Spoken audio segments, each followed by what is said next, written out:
Welcome to the part 2 of the Bitter Brown beer making series. Today we're going to show you how to safely dry hop with wood. What we've got here today is a piece of walnut wood that I've got from a millwork place. It's already been kind of milled down, but what we're going to do first, before we add this, we're going to want to sterilize it, make sure that it's clean. And how I'm going to do it is I'm going to plane all sides of it. Then we're going to cut it up into smaller chunks in there. Just run it through the planer, just like this. So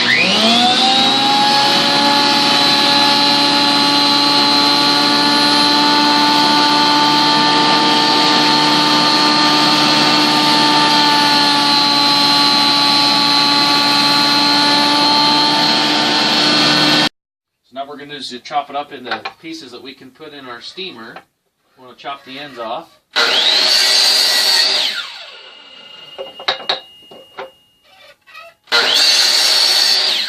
Like so, and then cut it up into, probably 2.5, 3-inch pieces. Okay, that's good.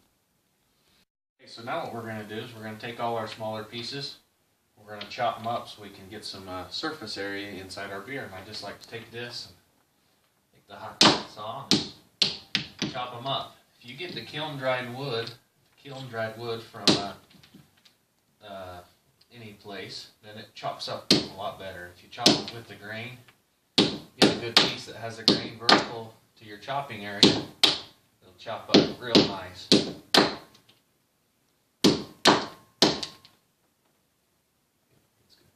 Okay, now that we've chopped them up, I'm going to take and put all the little wood chips you can see.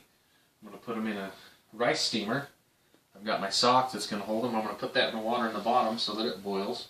Put that in there, and I'm just going to run it through a cycle, or 20 minutes. Something about that. That should sterilize everything really well. Alright, so what we've got here is we've steamed it for about 20 minutes. You can see that the wood is all nice and clean. And from this point we want to have clean hands. Everything that's going to touch the wort needs to be sterile. So we're going to pull out our wood. And if you look in here, you can see that the bag is being boiled. Basically, it's just sterilizing this bag that's going to be into the wort. So it needs to be sterile, as with sterile wort. We've got a clean towel here, and we're just going to put it in the sack.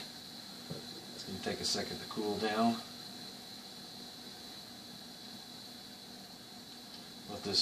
Let the wood and everything cool down to fermentable sugar, so it doesn't kill, or fermentable temperature, so it doesn't kill our yeast. That's good. Okay, so we got the wood in the bag. We're going to tie our knot way at the very top, and I'll show you why here in a second.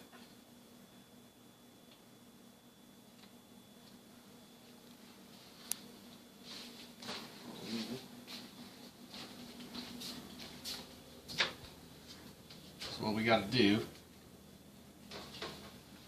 we want to get this long, narrow, so it'll fit through the little hole in the top of the fermenter. It's a good idea to weigh the wood to know how much wood you're actually putting in it, and keep track of every little bit of detail that you can. Obviously you can't measure the surface tension of the surface area of the wood, but you can just throw it in there. It'll kind of work itself around. Put your cap back on. Pick it up and shake it a little bit.